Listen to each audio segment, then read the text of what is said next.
Hello everyone, good morning to all of you. Welcome back to my channel Incredible English Tutorial.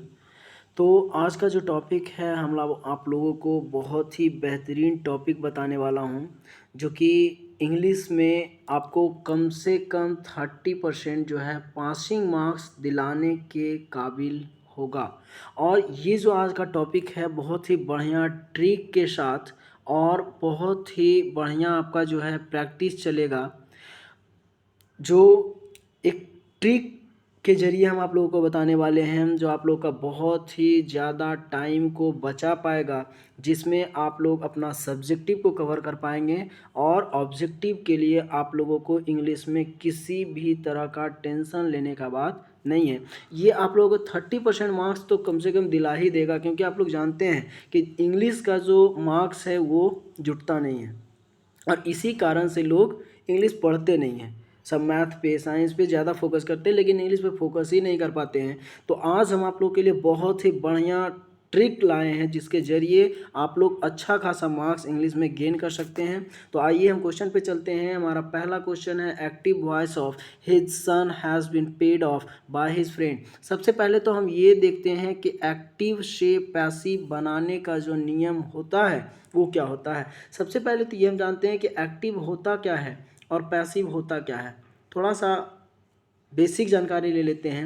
Active voice जो होता है हमारा, जब कोई व्यक्ति खुद काम करे, मतलब अगर सब्जेक्ट हमारा डूअर हो और सब्जेक्ट हमारा लिविंग हो तो यह काम खुद करेगा तो वो एक्टिव कहलाएगा। लेकिन काम किसी के द्वारा किया जाएगा, सब्जेक्ट हमारा डूअर नहीं नॉन डूअर होना चाहिए। क्या होना होगा, हमारा सब्जेक्ट नॉन डूअर होगा और वो काम खुद नहीं करेगा, काम किसी दूसरे के द्वारा उस पर किया जाएगा तो वो हमारा कहलाता है पैसिव वॉइस कहलाता है। तो आइए इस क्वेश्चन का जो है हम आंसर देखते हैं क्या होगा। His loan has been paid off by his friend. जो एक्टिव से पैसिव बनाने का जो नियम होता है हमारा, जैसा कि आप लोग जानते हैं कि किसी भी सेंटेंस को बनाने के लिए हमको 3 तरह का वर्ड का ज़रूरत पड़ता है, जो कि हमारा होता है सब्जेक्ट, वर्ब और अदर वर्ड, जिसको हम इस फॉर्म में ऑब्जेक्ट के फॉर्म में भी लिखते हैं। ठीक है, सब्जेक्ट वर्ब और ऑब्जेक्ट के फॉर्म में लिखते हैं और एक्टिव को बनाने के लिए ये सब्जेक्ट चल जाता है ऑब्जेक्ट के प्लेस पे और ऑब्जेक्ट चला आता है सब्जेक्ट के प्लेस पे। मतलब subject is converted into object and object is converted into subject. और ये जो हमारा वर्ब है, ये वर्ब किसी भी फॉर्म में यहाँ पे रहे, या तो वो V1 में रहे, या तो वो V2 में रहे, या तो V3 में रहे, V4 में रहे या V5 में रहे, any form of the verb change into V3। ये हमारा नियम है एक्टिव टू पैसिव का। एक्टिव टू पैसिव का, सब्जेक्ट ऑब्जेक्ट में बदलता है, ऑब्जेक्ट सब्जेक्ट में बदलता है और वर्ब हमारा वर्ब का थर्ड फॉर्म में बदलता है। तो आइए हम क्वेश्चन को देखते हैं। हमारा क्वेश्चन है his loan has been paid off by his friend. ये हमारा बाई से जुड़ा हुआ जो शब्द होता है ऑब्जेक्ट होता है। अब ये हमारा आएगा सब्जेक्ट के जगह पे, तो हिज फ्रेंड ही रहेगा। तो हिज फ्रेंड हमारा किस में है, बी में है। ऑप्शन नंबर हमारा बी सही हो जाएगा, ये तीनों हमारा ऑप्शन गलत हो जाएगा।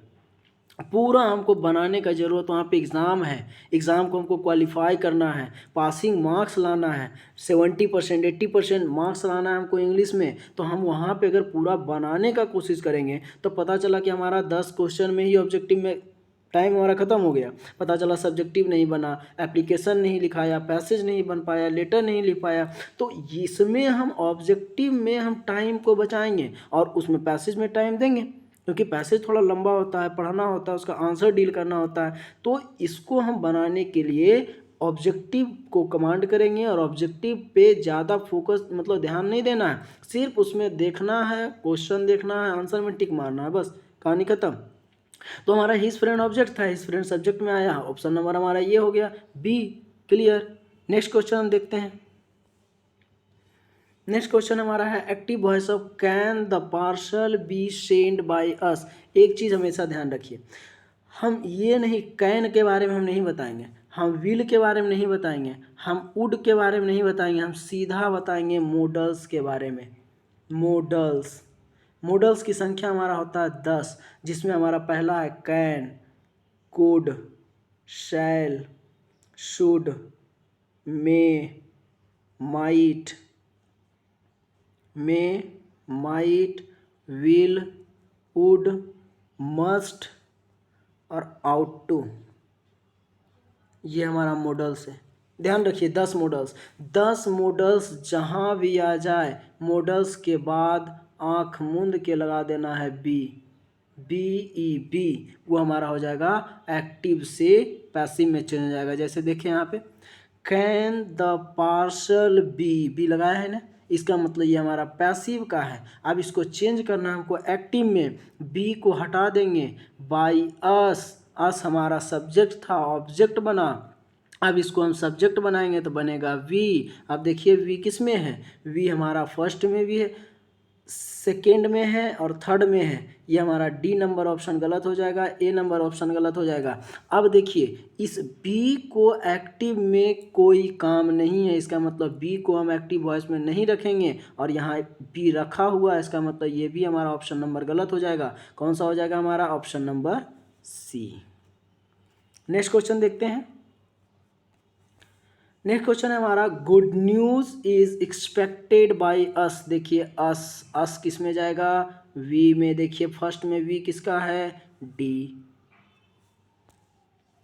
Passive voice of are they not by us कहाँ जाएगा, वी जुड़ेगा किससे, आर के साथ, नॉट का नॉट ही रह जाएगा।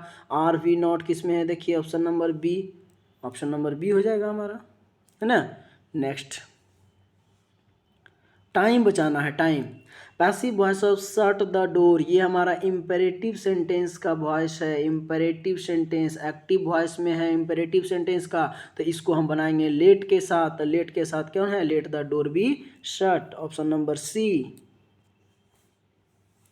ये आप लोग को हम पूरा क्लियर करवाएंगे एग्ज़ाम के बाद 12th क्लास में। अभी आप लोग का मेन फोकस है 10th का एग्ज़ाम को क्वालिफाई करना।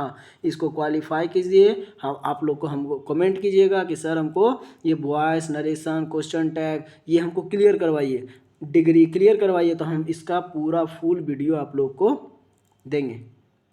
ठीक है, अभी फ़िलहाल के लिए बस ये एग्ज़ाम क्वालिफाई करना।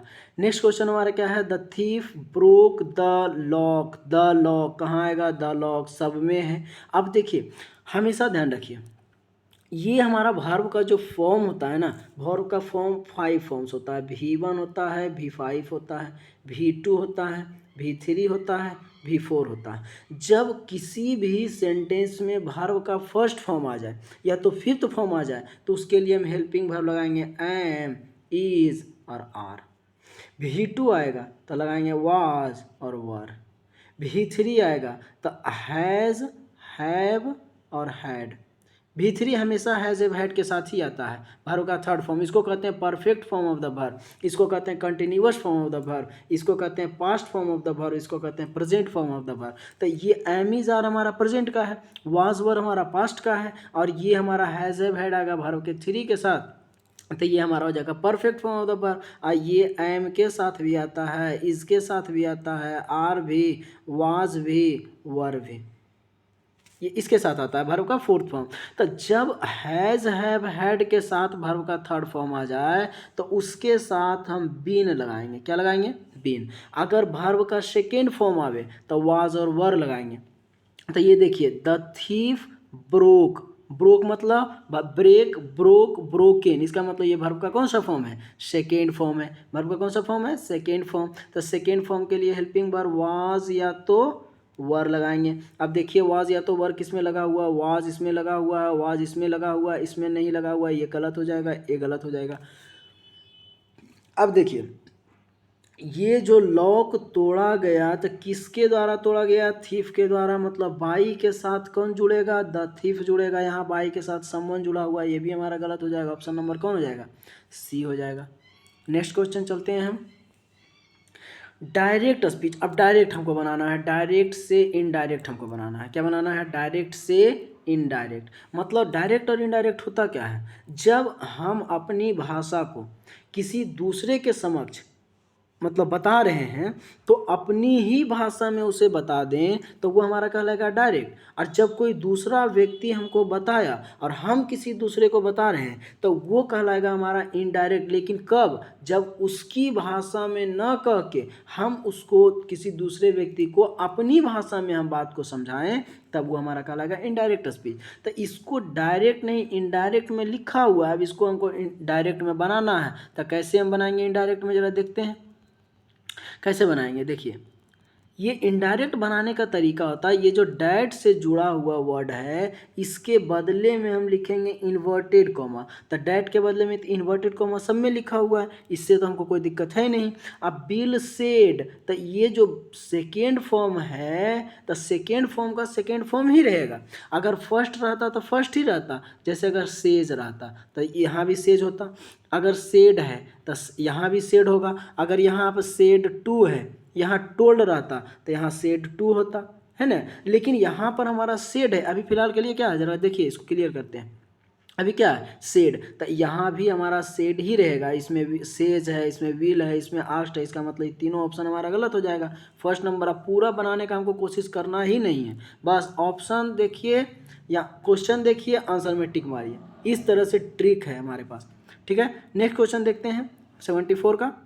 देखिए यहाँ सेड, यहाँ सेज है, यहाँ विल से है, यहाँ सेड है, यहाँ कैन से है, क्या होगा? नहीं होगा। तो हमारा सेज नहीं होगा, विल से नहीं होगा, कैन से नहीं होगा। यहाँ क्योंकि हमारा सेड है तो सेड वाला ही होगा, सी नंबर ऑप्शन होगा। नेक्स्ट क्वेश्चन देखिए, he asked me if I know. Asked का यूज हम तब करते हैं जब हमारा कोई सेंटेंस इंटेरोगेटिव का हो। किसका हो? इंटेरोगेटिव। इंटेरोगेटिव जो हमारा बना है इंटेरोगेट से बना है, और इंटेरोगेट का मतलब होता है पूछताछ करना, मतलब किसी से क्वेश्चन करना। तो क्वेश्चन करने के लिए हम यूज किए हैं। अब यहाँ पर जो आस्क्ड लगाए हैं तो आस्क्ड के जगह क्या लगेगा? सेड लगेगा। क्या बताए थे? सेड वर्ब का ये भी सेकेंड फॉर्म है, ये भी सेकेंड फॉर्म है। तो सेड देखिए किस में लगा हुआ है? सेकेंड में लगा हुआ है और फोर्थ में लगा हुआ है। फर्स्ट और थर्ड तो हमारा पहले ही कट गया, तो फर्स्ट और फोर्थ हमारा कट गया है। तो देखिए यहाँ पे अब यहाँ इफ़ के जगह हम डू का या तो डिड का, इफ़ हम कब लगाते हैं? जब सेंटेंस हमारा हेल्पिंग वर्ब से स्टार्ट हो तब इफ़ का यूज करते हैं। तो इसका मतलब ये हमारा हेल्पिंग वर्ब से स्टार्ट किया गया, तब पहला नंबर तो क्वेश्चन पहले ही कट गया क्योंकि सेज लगाया हुआ है। थर्ड नंबर क्वेश्चन पहले ही कट गया क्योंकि सेज लगाया हुआ है। अब देखिए यहाँ आई न्यू मतलब वर्ब का सेकेंड फॉर्म में चेंज किया है, इसका मतलब ये इनडायरेक्ट में सेकेंड लाया है। तो डायरेक्ट में हमारा जरूर ये फर्स्ट फॉर्म का ही होगा। तो फर्स्ट फॉर्म का होगा तो फर्स्ट फॉर्म में हम या तो डू का यूज करते हैं या तो डज का यूज करते हैं। तो यहाँ पे देखिए विल का यूज किया है, तो ये भी हमारा ऑप्शन गलत हो जाएगा। कौन सा हो जाएगा? हमारा ऑप्शन नंबर बी हो जाएगा। क्लियर है? नेक्स्ट क्वेश्चन देखते हैं। He says I am going. अब इसको हमको चेंज करना है किसमें? ही सेज है, अब इन्वर्टेड कॉमा मतलब डायरेक्ट से हमको बनाना है इनडायरेक्ट बनाना है। डायरेक्ट से क्या बनाना है? इनडायरेक्ट। अब नियम हमारा कहता है कि जब हमारा इनडायरेक्ट, ये इन्वर्टेड कॉमा होता है, इन्वर्टेड कॉमा इसको इन्वर्ट करके लिखा जाता है इसलिए इसको इन्वर्टेड कॉमा कहते हैं। एक सेंटेंस हमारा इन्वर्टेड कॉमास के अंदर होता है, इसको हम कहते हैं रिपोर्टेड स्पीच। क्या कहते हैं? Reported speech. और ये जो इन्वर्टेड कॉमास के बाहर भी एक सेंटेंस होता है जो सेज, सेड, सेड टू ऐसे करके लिखा हुआ रहता है, वो हमारा कहलाता है रिपोर्टिंग वर्ब। Reporting verb. तो हमारा नियम कहता है कि हमारा टाइम कितना तरह का होता है? 3 तरह का, प्रेजेंट का होता है, पास्ट का होता है, फ्यूचर का होता है। तो नियम कहता है कि जब ये वाला हमारा रिपोर्टिंग वर्ब जो है प्रेजेंट का हो या तो फ्यूचर का हो, प्रेजेंट का हो या तो फ्यूचर का हो, तो इसमें किसी भी तरह का इस वर्ब में चेंजिंग नहीं आएगा। मतलब वर्ब में किसी तरह का चेंजिंग नहीं आएगा, बाकी उसका सब्जेक्ट में चेंजिंग आएगा, उसका जो वर्ड है उसमें चेंजिंग आएगा, लेकिन उसके वर्ब में चेंजिंग नहीं आएगा। ये चेंजिंग हम वर्ब में कब करेंगे? जब ये जो हमारा रिपोर्टिंग वर्ब पास्ट टेंस में होगा तब करेंगे। तो देखिए यहाँ पे सेज है, इसमें सेज है, इसमें सेज है, पहला वाला हमारा, दूसरा वाला गलत हो गया, फोर्थ वाला गलत हो गया। अब पहला और दूसरा में देखिए कौन सा होगा। ये देखिए अभी क्या बोले कि एम है तो एम आएगा, या तो इज आएगा, या तो आर आएगा। मतलब प्रेजेंट का है तो प्रेजेंट में ही रहेगा, पास्ट का है तो पास्ट में ही रहेगा, फ्यूचर में है तो फ्यूचर में ही रहेगा। और यहाँ हमारा प्रेजेंट में है, अब यहाँ पास्ट में कर दिया, इसका मतलब ये भी हमारा ऑप्शन गलत हो गया। ऑप्शन नंबर कितना सही हो जाएगा? ए हो जाएगा। ठीक है ना। Next 78, indirect speech of he said. अब देखिए यहाँ अल्स का यूज किया है। अल्स हम किस में यूज करते हैं? अल्स, ओ, हुर्रा, है ना, फाई फाई, ये सब हम एक्सक्लामेशन मार्क्स में यूज करते हैं। जब हमारा सेंटेंस एक्सक्लामेटरी सेंटेंस का होता है तब हम यूज करते हैं अल्स का, ओह का, हुर्रा का, ओ माय गॉड का, व्हाट एन आइडिया, इस सब इस तरह का हम वर्ड यूज करते हैं एक्सक्लामेटरी सेंटेंस में। और एक्सक्लामेटरी सेंटेंस का जब डायरेक्ट टू इनडायरेक्ट बनाना होता है तो एक्सक्लैम्ड विद का यूज करते हैं। एक्सक्लैम्ड विद, अब exclaim with sorrow, exclaim with joy, exclaim with regret, तो एक्सक्लैम विद के ही साथ किसी तरह का वर्ड का हम यूज करते हैं। अब देखिए यहाँ पे एक्सक्लैम विद का यूज किस में किया है? बी नंबर में किया है, तो ऑप्शन नंबर बी हो जाएगा हमारा। बाकी सब हमारा गलत हो जाएगा, फर्स्ट, थर्ड और फोर्थ गलत हो जाएगा। नेक्स्ट देखिए हमारा क्वेश्चन क्या है। Indirect speech of he said to the girl, did you do this. He said to the girl, said to अब आया है डायरेक्ट, तो सेड टू का हम चेंज करेंगे आस्क्ड में। अभी हम बताएं कि इंटेरोगेटिव सेंटेंस का सेड टू आस्क्ड में जाता है, और आस्क्ड जो है सेड टू में या तो सेड में आता है। तो देखिए आस्क्ड किस में लगा हुआ है? 1 2 3, 3 में लगा हुआ है, बाकी चौथा नंबर तो हमारा ऐसे ही गलत हो गया, है ना। जब किसी भी तरह का अगर सिचुएशन हमारे पास आ जाए और चार में से किसी एक को चुनना रहे, तो सबसे पहले चार में से वैसे व्यक्ति को हटा देना है जो कि सबसे कमज़ोर है।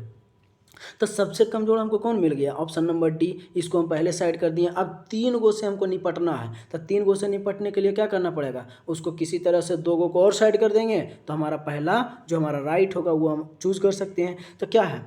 He said to the girls, the said to he asked में आया है। अब इसके साथ टू वगैरह का यूज नहीं करना है, तो देखिए यहाँ टू का यूज कर दिया, पहला नंबर भी ऑप्शन गलत हो गया हमारा। ही आस्क्ड द गर्ल, अब यहाँ डिड आया है, मतलब इंटरोगेटिव सेंटेंस का है, तो इंटरोगेटिव सेंटेंस में हम इफ़ का यूज करते हैं। इफ़ लगाया हुआ है पहला में भी और दूसरा में भी। अब देखिए ये जो डिड का यूज किया है ये हमारा वर्ब का सेकेंड फॉर्म है, मतलब इंडेफिनिट का है, पास्ट इंडेफिनिट का है। और हमारा नियम कहता है कि जब हमारा डायरेक्ट स्पीच पास्ट इंडेफिनिट में हो तो इनडायरेक्ट बनाने के लिए उसको परफेक्ट में चेंज किया जाता है। और कौन सा परफेक्ट? ये था हमारा पास्ट का, तो ये भी हमारा हो जाएगा पास्ट परफेक्ट का। तो पास्ट परफेक्ट में जाने के लिए अभी कुछ समय पहले बताए थे वॉइस में कि पास्ट परफेक्ट के लिए हैड प्लस बी थ्री करते हैं। हैड हमारा पास्ट, ये हमारा परफेक्ट, तो हैड प्लस बी थ्री करेंगे। तो यहाँ हैड प्लस बी थ्री किस में है? देखिए had plus B three, option number हमारा कितना हो जाएगा? सी हो जाएगा। ऑप्शन नंबर कौन हो जाएगा? सी हो जाएगा। नेक्स्ट चलते हैं हम क्वेश्चन नंबर 80। अब देखिए यहाँ पे क्या कह रहा है, direction choose the correctly spell word. इसमें आप लोग को स्पेल्ड वर्ड चूज करना है, मतलब जो आपका स्पेलिंग सही है वो चूज करना है। तो कमांडर, कमांडर ऐसे लिखा था, कमांड लिखिए COMMAND, कमांड। कमांड का मतलब होता है किसी चीज़ को कमांड करना। और जो ER, जब किसी चीज़ में ER लगा देते हैं ना तो वो हो जाता है करने वाला, मतलब कमांड को करने वाला ही कमांडर कहलाता है। जैसे हम लिखें डू, डू मतलब करना, डूअर मतलब करने वाला। वाश, वाश मतलब धोना, वाशर मतलब धोने वाला, तभी इसे बना है वाशरमैन, मतलब वाशरमैन कपड़ा धोने वाला आदमी वाशरमैन कहलाता है, तो वाशरमैन बना, है ना। यहाँ हम कर दिए क्या है, सेल, सेल का मतलब बेचना, हम लगा दिए ER, सेलर, क्या हो जाता है? बेचने वाला। तो इसी तरह से कमांड, तो कमांड इस तरह से लिखते हैं COMMAND और लगा दिए ER, कमांडर हो गया हमारा। ऑप्शन नंबर डी हो जाएगा। ठीक है। अब देखिए रेफ्रिजरेटर, पढ़ते जाइए लिखते जाइए, फ्रीज, है ना, फ्रीज रेटर, रेफ्रिजरेटर, रेफ्रिजरेटर, देखिए कौन सा ऑप्शन है? ऑप्शन नंबर सी, रेफ्रिजरेटर हो गया हमारा। नेक्स्ट क्वेश्चन देखते हैं, अरेंजमेंट। अरेंज, आप लोग को अरेंजमेंट होता है, शादी इंगेजमेंट होता है, अरेंजमेंट होता है, तो अरेंजमेंट कैसे लिखेंगे, ARRANG, पहले अरेंज लिख लेते हैं, तो अरेंज ऐसे लिखाता है। अब इसमें लगाना है मेंट लगाना है, तो मेंट हो जाएगा अरेंजमेंट। कौन सा ऑप्शन हो जाएगा हमारा, ऑप्शन नंबर, कहाँ गया, option number D. Next question, full fill. जैसे फुल फिल जब लिखना होता है ना, तो फूल को हम ऐसे लिखते हैं, अब प्लस फिल ऐसे लिखते हैं, है ना। तो फूल प्लस फिल दोनों को जब कंबाइन करना होगा, तो ये जो फूल वाला एल है, एक एल को हम हटा देंगे, तो इसको करेंगे फूल और इसको करेंगे फिल, फुल फिल हो गया हमारा। दो एल कभी साथ में नहीं रहता, है ना। तो दो एल जो है, ये वाला जब पहले वाले को लिखना होता है, जोड़ना होता है, तो पहले वाले का एक एल हटा देते हैं, तो फुल फिल, ये हमारा फुल फिल हो गया। कौन सा आंसर हो जाएगा, ए नंबर हो जाएगा। नेक्स्ट देखिए, ओमिशन। ओमिशन, ओमिशन इस तरह से होता है, ओमिशन होता है, ओमिशन। तो यहाँ हो जाएगा हमारा कौन सा, ओमिशन, पहला वाला हो जाएगा, ये रहा 84 का ए। नेक्स्ट देखते हैं, कैरियर। कैरियर इस तरह से होगा हमारा कैरियर। कौन सा है, option number A, career, option number ये हो गया हमारा कैरियर। नेक्स्ट देखते हैं, ज्वेलरी। जेवेलरी होता है, ज्वेलरी नहीं होता, जेवेलरी होता है। इसको पढ़ते हैं ज्वेलरी, लेकिन लिखाता है जेवेलरी। तो जेवेलरी देखिए कौन सा है, ज्वेलरी ए हो गया हमारा। देखिए अब क्या है हमारा, साइनोनिम का रहा ऑफ कोक्स। साइनोनिम और एंटोनिम तब बनेगा जब हमको अच्छी तरह से उसका मीनिंग पता होगा। तो हम जानते हैं कि कॉक्स का मतलब होता है फुसलाना, बहलाना। अगर मीनिंग नहीं दिक्कत है तो मीनिंग लिखते जाइएगा, ठीक है। कॉक्स का मतलब होता है बहलाना, फुसलाना। और कॉक्स यहाँ देखिए, पैसिफाई इसका साइनोनिम करना है। साइनोनिम का मतलब क्या होता है, जैसे अगर हम लिखें जल, तो जल का साइनोनिम क्या हो जाएगा, नीर होता है। जल का साइनोनिम पानी होता है, इसी को हम पानी भी कहते हैं, जल भी कहते हैं, नीर भी कहते हैं। मतलब उसी के जैसा दिखने वाला वर्ड, मतलब लगना, दिखे अलग लेकिन हो वही चीज़। तो इसीलिए हम ये इनको हम कहते हैं पाणिनि, मतलब सरस्वती जी को पाणिनि कहते हैं। पानी का मतलब हाथ होता है, हाथ का अगर हम लिखें तो हाथ का होता है हमारा पानी का मतलब ये हाथ होता है। कर होता है कर, तो ये एक ही दिखता अलग जरूर है लेकिन होता एक ही जैसा है।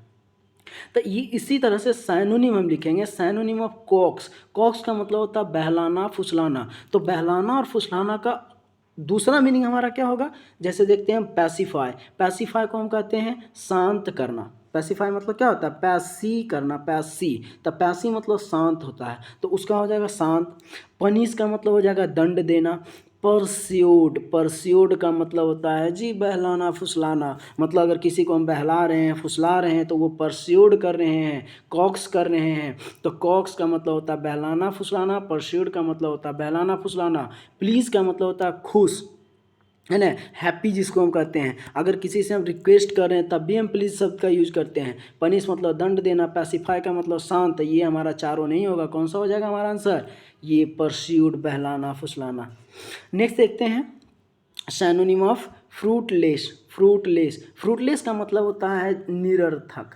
मतलब वैसा शब्द जिसका कोई अर्थ नहीं हो, निरर्थक, फ्रूटलेस होना चाहिए। फ्रूट का मतलब होता है फल और लेस का मतलब होता है नहीं, मतलब जिसका कोई अर्थ ही नहीं है उसको हम कहते हैं निरर्थक। सक्सेसफुल का मतलब होगा हमारा क्या, जब कोई सफलता प्राप्त कर लिया उसको हम कहते हैं सक्सेसफुल। यूजफुल का मतलब होता है उपयोगी। बैरिन का मतलब होता है बंजर। जब कोई चीज़ बंजर हो जाता है, बैरिन हो जाता है, तो उसको हम कहते हैं बैरिन। और बंजर चीज़ों का भी कोई अर्थ नहीं है। अब बताइए, जिसका खेत बंजर है उसका क्या अर्थ है, कोई उसमें कुछ हम कर ही नहीं सकते, मतलब वो बेअर्थ है, निरर्थक है, बंजर है पूरी तरह से, उसको हम कहेंगे निरर्थक, बैरिन। इनसफिशिएंट का मतलब होता है हमारा अपर्याप्त, जिसको पर्याप्त नहीं कर सकते, अपर्याप्त मतलब हमारे पास कम है वो चीज़, वो हम कहते हैं इनसफिशिएंट। तो ये नहीं होगा हमारा, कौन सा आंसर हो जाएगा, बैरिन हो जाएगा। एंटोनिम, अब एंटोनिम का मतलब क्या होता है, जैसे हम बोले सीधा, सीधा का एंटोनिम होता है हमारा उल्टा।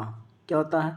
उल्टा। मतलब इसका जस्ट अपोजिट, इसका सैनोनिम का मतलब था उसी तरह का दिखने वाला, उसी तरह से मिलने जुलने वाला शब्द को हम सैनोनिम कहते हैं, और उसका जस्ट अपोजिट उल्टा उसको हम कहते हैं एंटोनिम। तो एंटोनिम अब खोजना है किसका? हैजी का। तो सबसे पहले हमको हैजी का पता होना चाहिए। हैजी का मतलब होता क्या है? हैजी का मतलब होता है धुंधला। धुंधला, जब कोई वस्तु धुंधला दिखने लगे तो उसको हम कहते हैं हैजी। क्या कहते हैं? हैजी।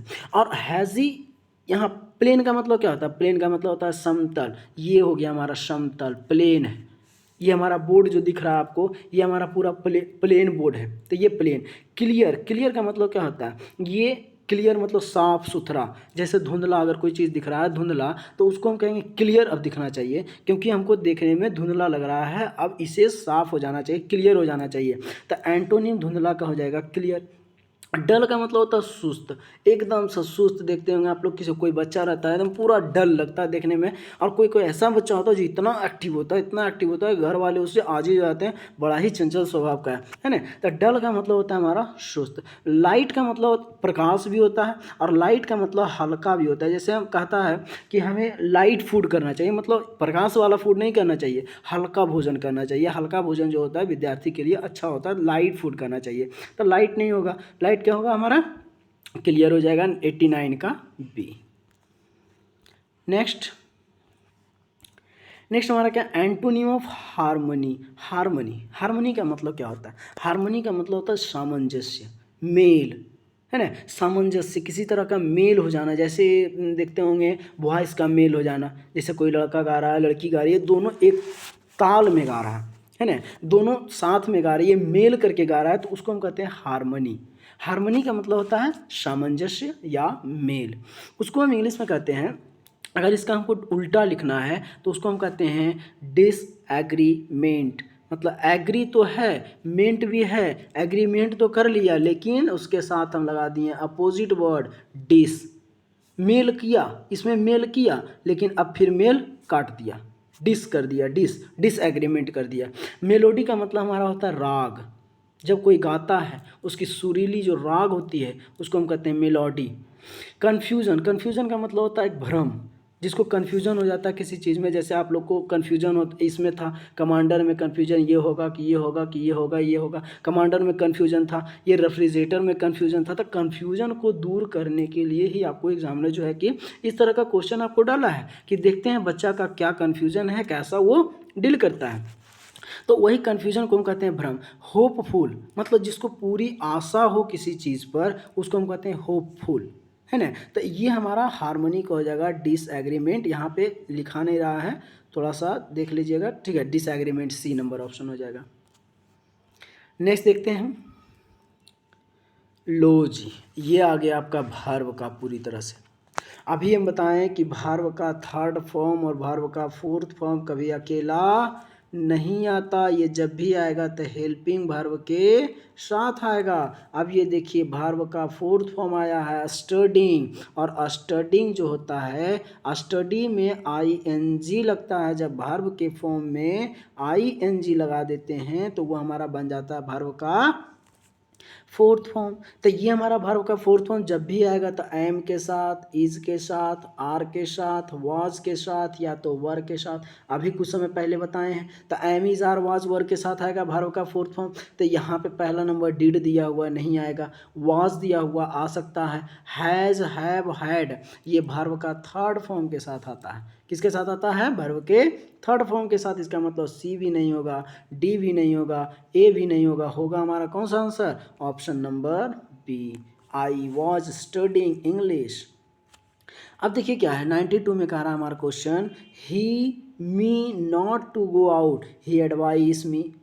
एडवाइस का मतलब वर्ब का फर्स्ट फॉर्म, वह देता है, एडवाइस देता है। एडवाइस दिया क्या चीज़ के बारे में? गो आउट टुडे, मतलब बाहर नहीं जाने के लिए एडवाइस दिया।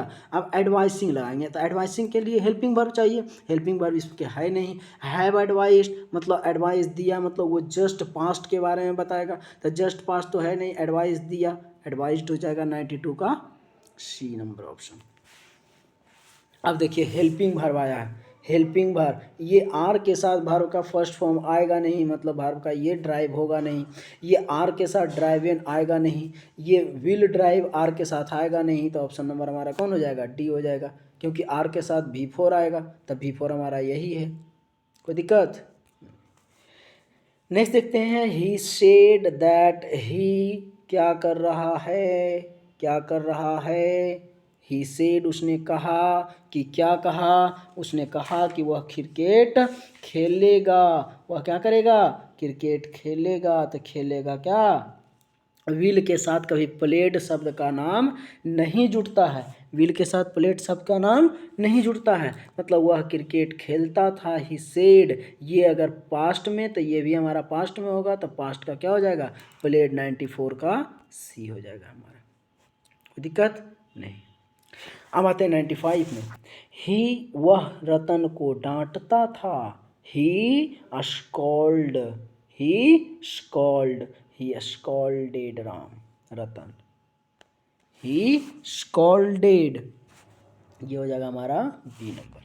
आई was dancing, I was dancing when she arrived, जब वह आया, ये हमारा पास्ट में है तो ये भी हमारा क्या होगा, पास्ट में होगा, तो ये तो होगा नहीं, ये हमारा विल फ्यूचर में होगा नहीं, ये हमारा प्रेजेंट में होगा नहीं, तो कौन सा हो जाएगा पास्ट के लिए, हैड, सी नंबर अराइव्ड।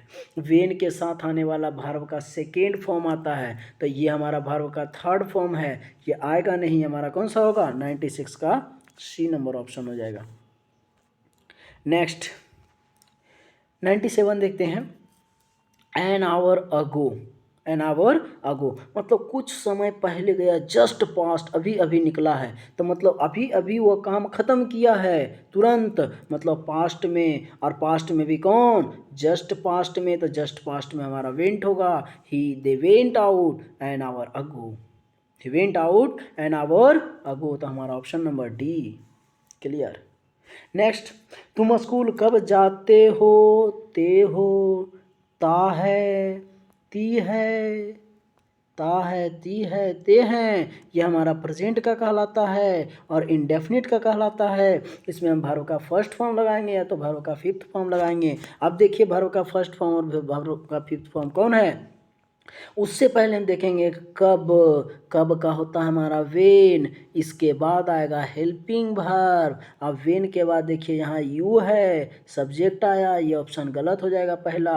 अब डू डू डू यहाँ आया, डू के बाद गोइंग शब्द का यूज नहीं होता है, ये भी हमारा गलत हो जाएगा। अब देखिए टू गो करता है कहाँ तक, स्कूल तक, और तक का मीनिंग टू होता है, इसलिए गो टू स्कूल होगा, तो सी नंबर भी ऑप्शन हमारा गलत हो जाएगा। ऑप्शन नंबर कौन हो जाएगा, ऑप्शन नंबर डी।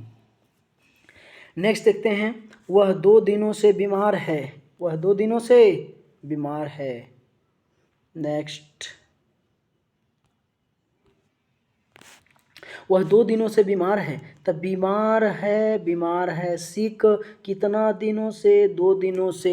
टाइमिंग का बोध परफेक्ट में होता है, किस में होता है, परफेक्ट में होता है, और परफेक्ट में होता है तो परफेक्ट में भी किसका, प्रेजेंट का और पास्ट का, प्रेजेंट का और पास्ट का। तो 2 दिनों से मतलब 2 डेज, 2 डेज, फॉर 2 डेज, तो देखिए किस में है, for 2 days, for 2 days, for 2 days, for 2 days, for 2 days, सब में है। तब बीमार है, ही परफेक्ट बोले, तब परफेक्ट के लिए has plus been, has plus been, has verb का ये हमारा प्रेजेंट का और बीन वर्ब का थर्ड फॉर्म, और बताएं परफेक्ट के लिए वर्ब का थर्ड फॉर्म होना जरूरी है, तो ही हैज़ बीन सिक, कौन सा आंसर हो जाएगा हमारा, option number B, option number B. क्या आप मुझसे नाराज हैं, क्या नाराज हैं आप मुझसे, नहीं, ये नाराज के, ये आर यू एंग्री, क्या आप नाराज हैं किससे, मुझसे, विद मी, मतलब हमसे हैं तो विद मी, ऑप्शन नंबर ए हो जाएगा हमारा। ऑप्शन नंबर कितना हो जाएगा, ए हो जाएगा। ये हो गया आप लोगों के लिए, ये ग्रामेटिकली कितना आप अपने खुद से ज़रा देखिए कि हम जब बता रहे थे, अब बताने से पहले आपने क्या कोशिश किया बनाने का, उसका उस क्वेश्चन को अगर सही में कोशिश किए तो उसमें कितना क्वेश्चन आप अच्छे तरह से अपने मन से डील कर पाए हैं हमको बताने से पहले। अगर आप इतना क्वेश्चन में से लगभग हमारे पास 35 क्वेश्चन टोटल था। अगर इतना क्वेश्चन में से आपने अच्छा खासा क्वेश्चन बनाने का कोशिश किया और इसमें अगर 25 नंबर लाते हैं तो हम गारंटी लेते हैं कि आपको 75% मार्क्स इंग्लिश में लाने से कोई नहीं रोक सकता। अगर आपने मेरा वीडियो लास्ट तक देखा और अगर अच्छा लगा तो वीडियो को लाइक करें और अपने दोस्तों के बीच शेयर भी करें ताकि वो भी कुछ सीख सकें। और अगर चैनल पे अगर नए हैं तो चैनल को सब्सक्राइब कर दें। इसके लिए मैं आप लोगों का सदा शुक्रगुजार रहूँगा। Thank you for watching my video. फिर मिलते हैं नेक्स्ट वीडियो में। तब तक be happy and be careful और be practice always. Okay, thank you.